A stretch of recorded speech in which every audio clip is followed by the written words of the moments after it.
Hey guys, welcome back to my channel, Simone here. So today I'm going to be filming my October wrap-up. Now, I had an amazing reading month in September. I read 20 books and to be honest I think it burnt me out a little bit because this month I read 9 books, which is still amazing.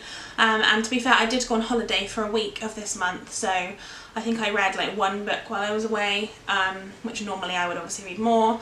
But to be honest, I've been in a bit of a reading slump towards the end of this month. I think probably that's just because I did read so much last month and probably just kind of overdid it. So I'm slowly kind of getting back into reading again, but like I said, I did read 9 books this month and I will tell you about them now. So the first book I read this month was Night Film by Marisha Pessl. It's getting into the kind of fall, autumn time and I love reading thrillers. To be honest, I read them all the time, irrelevant of the month, but I specifically love reading them at this time of the year. And I'd heard a lot about Night Film by different people, and I actually got this from my library, which I'll link the library haul where I got this below. But I really liked this book. I gave this a 4 out of 5 stars. I've heard really good things. I've also heard some mixed opinions. I know Books and Lala, whose channel I'll link below, who I absolutely love, she wasn't a bigger fan. Like, I think she kind of was like on the fence about this one. I can kind of see why. I can, you know, appreciate why people don't fully love this book. I think it's quite a niche book and it's one of those books that I think you'll either love or you'll hate. This follows a journalist who basically has been out to kind of expose this film noir director, I guess you'd say, who kind of he makes a lot of films which are now kind of underground films in France where basically nobody is allowed to have them, like to own the copies of the films because they're so gruesome. And basically when the director turned 70, I think it was, was it 1970? It was one of the two. He basically disappeared. Cut to present day, and basically his daughter Ashley Cordova is found dead at the bottom of a lift shaft where she has allegedly killed herself. And so it's a story about how he kind of gets in with this, how he tries to kind of find out what's going on with this director and what has caused him or caused his daughter to kill herself, and sort of whether or not this is sort of something related to him or whether it's to do with just her in general or what it was about. So I found this really interesting. I did think it went on for a really long time, like it was a long book and it probably didn't need to be quite as long as it was.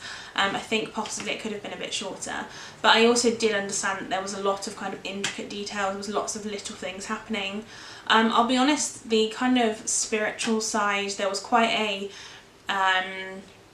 like magical side of it that I wasn't the biggest fan of. I don't tend to enjoy that sort of thing in thrillers, and also the answer or like the solution at the end was a little bit out of nowhere, like it sort of just threw itself at you and you were sort of like, oh okay, didn't see that coming. So I gave this a 4 star because I enjoyed the build up. Wasn't a big fan of the ending, but I would definitely recommend it anyway if this is an genre that you tend to like. The next book I read this month was Tuck Everlasting by Natalie Babbitt, which is a really short book. I think this is a kind of middle grade book about a young girl who meets this family who live by this spring, and basically this spring is everlasting, and essentially when you drink from it, it means that you will not age, you will never die. And it's about kind of that and how it goes from there once she finds out about it. I wasn't totally in love with this. I gave this a 3 star. It was alright. It was nothing special to me. I didn't really like any of the characters. I didn't particularly relate to any of them or really care about what happened to any of them, but I did think the story was quite sweet. It showed a lot of naivety and kind of innocence, which was nice. I didn't love it, but I didn't hate it, like I said, so I don't really have a lot else to say about that. So like I said, 3 out of 5 stars. The next book I read is one I've been really excited about because it's from a sort of series that everyone's talked about and I haven't started yet. In fact, I have never read a book by this author, and that is The Assassin's Blade by Sarah J Maas, which is the novella series that is set before the Throne of Glass series. Now, I've heard a lot of kind of mixed things about this. Throne of Glass is kind of a beloved series to some people and other people hate it. I think there's now 6 books in the actual series plus the novellas. Now, I didn't know what to do. I own Throne of Glass, and in fact I think I've got the first 3 books in the series. Throne of Glass, Heir of Fire and Crown of Midnight. However, I was watching Two Paper Girls, again whose channel I'll link below, and Laura was saying how she was going to read the novellas first before she read the first book, and because obviously it's set first, and so it helps you kind of feel for the characters a bit more once you get into them, into the actual books. So I decided, you know what, I'm going to do the same thing. So I read the first, so that read this novella set. She also said after this that she's glad she read it first because she's now read other books in the series and she's enjoyed them a lot more than she thought she would. So again, like I said, I was really excited. I read the first one and I actually really liked it. I actually gave this book a 5-star in the end because I love the stories.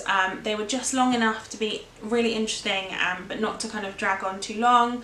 I think Selena, who is the main character, is one of my favourites that I've read in a long time. Now, I've heard that people have some issues with her in the series, so I'm interested to see whether she kind of goes the same way or whether I start to dislike her, but in the novellas I certainly really liked her.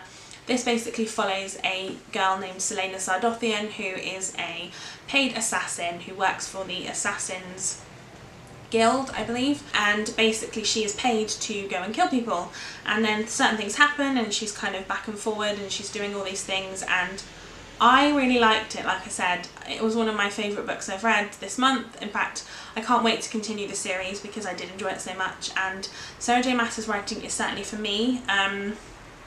I do believe though that in this book I literally read the line, I let out a breath I didn't realise I'd been holding, which is one of my pet hates. There are not a lot of things that I despise about books, but that line is one of them. Like, I just don't understand how you can let out a breath that you didn't know you were holding. How do you not know you're holding a breath? Anyway, that's irrelevant. But this book did do that, and I was so tempted to knock a star off for it, but I was like, no, Simone, come on, just be good about it. So I didn't, but I needed to mention it because I literally was holding the book and was just like, no. So yeah, that was something I did not love about it. The next book I read was the book I read on holiday, and me and my boyfriend went to Prestatyn in Wales, in North Wales, and we had a really lovely time, and I actually read some of this on the train and a little bit while we were there, but not too much. This is The Missing by C.L. Taylor. Now, I'm really into this kind of thing at the moment. Again, it's the thriller type thing.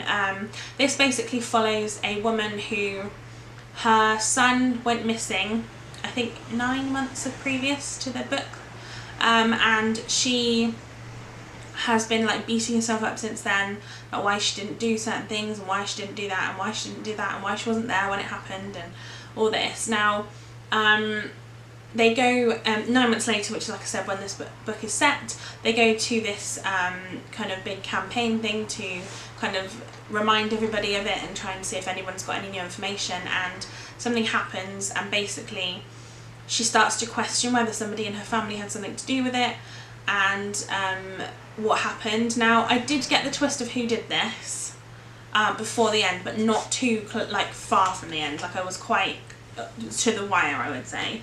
I liked this book a lot. I actually gave this a 4-star. I think one of my favourite things about this book is that Billy, who is the boy who went missing, they're not like, oh, he was an angel, he was the only, like, he has never done anything wrong before, because I feel like a lot of the time, now I have there's no disrespect at all to anyone who's gone missing or anyone who's died, but a lot of the time when someone dies or someone has gone missing, they suddenly become this poster child for, oh, they were such an angel and they never did anything wrong and nothing that they did wrong, like, should be mentioned. And I feel like that's not realistic. There aren't many people who are angels and who never did anything wrong. There are good people, but in a different way. So I think that's one of my favourite things about this book, is that it wasn't like that. I actually think that the mother in this was a very unreliable narrator, and she was a little bit irritating. However, I could completely understand why, because obviously her son is missing and she's trying to find out what happened. I didn't love her character, and because she's obviously the mother and kind of the main character and the narrator, I knocked a star down because of that. She was very naive in some places, and I don't know, I don't quite know how to explain it, but I did love this book. I thought the sort of ending was brilliant. The twist was there, but it was kind of realistic and it worked and it made sense. And yeah, I really enjoyed it. I did question some of the parental decisions in this, but then I guess you're supposed to. But I did love this book, and I would recommend it to anyone who likes that kind of family saga thrillers. Yeah, I think you'll like it too. Then I read another thriller, and this was Along Came a Spider by James Patterson. Now, you all know how much I love James Patterson's writing. I think he's amazing, and he has so many different series. So again, I'm starting a new series of his, which is the Alex Cross series. Now, I have talked about some Alex Cross books before on this channel, but basically I've never actually read them from the beginning. So I read Along Came a Spider, which is the first in the series. Now, it's weird because I didn't really put that book with the others I've read, because the others I've read are like 20th in the series, and I feel like they're so different, which just shows how much they've kind of moved forward. And I've also seen the movie for Along Came a Spider that had Morgan Freeman in it as Alex Cross, and I really liked that. However, it's very different to the book, and I think what's happened is in the movie they've taken one storyline from the book and they've kind of gone into that and fleshed it out more, whereas in the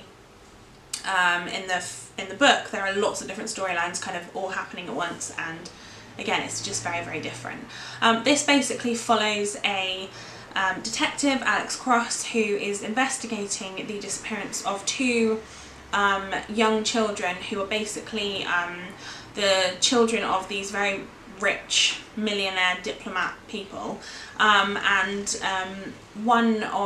both of the children are kidnapped from a school where it's their teacher that's kidnapped them, and yeah, it's amazing, really well written. It's really well written. I didn't love the storyline as much. In fact, I kind of preferred the film, I must say. So I did only give this a 3-star. Yeah, so I did only give this a 3-star. I'm hoping that the rest of the books are better, because like I said, at the ending, the last sort of, in the 20th book I did love, so I'm hoping that maybe this is just kind of because it's the first book and it's sort of setting everything up. I love the characters though. I think that Alex Cross is an amazing character. Nana Mama is an amazing character. His nan, who was also his mum growing up, and his children are really sweet as well. So yeah, I'm really hoping that I continue to really enjoy reading this series, because yeah, it's great so far. The next book I read was Into the Darkest Corner by Elizabeth Haynes. Now, this is a this year release, I think. I could be wrong. I'm trying to find it on the screen, but it doesn't say. So this book is a book that, it was a thriller, and it's a book that I now have specific feelings towards because it really hit me. So I'll explain what it is first. Basically, this is about a young, it's set at 2 different time periods. So the first time period is in 2007, I think. I'm trying to remember, I think it's 2007, and it's when the main character is meeting this man and starting to fall for him, and then kind of starting a relationship. And then the second timeline is maybe 4 or 5 years later, so like 2011 maybe, where essentially the main character suffers from OCD, anxiety, depression, panic attacks, all these things, because she was brutally attacked by the boyfriend that she met 4 years previously. Now, it's not a spoiler because actually the first section of this book is the court transcript of his case, or the start of it, so I'm not spoiling it, it's okay. Now, I have never before fully understood the whole trigger warnings thing. I didn't totally, not that I didn't believe in it, it's just that it never affected me, so I've never kind of gone with the idea.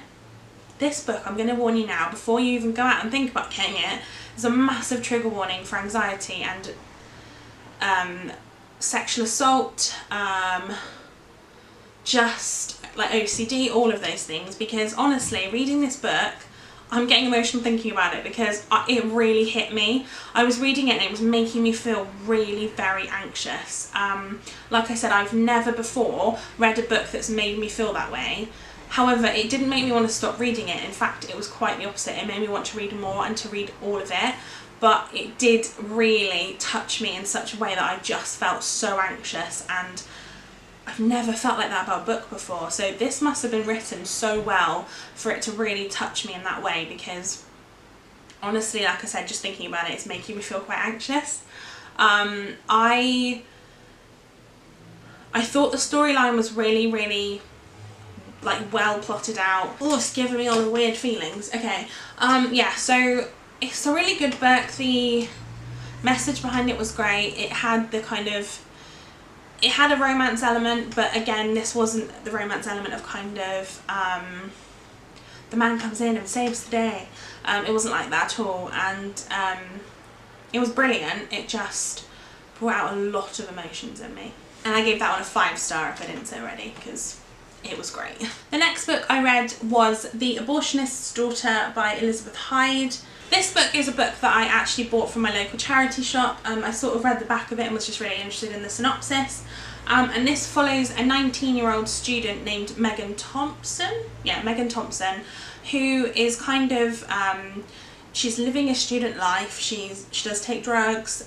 She is kind of doing what that people do at university, I guess, kind of getting drunk and doing classes and things. And one day she gets a telephone call from her father saying that her mother has been found drowned in her pool, they've got like a hot tub pool kind of thing, and she's been found dead, and she has been murdered. And just before she was murdered, her father and also Megan separately had 2 arguments with the mother, so they are obviously prime suspects in this case.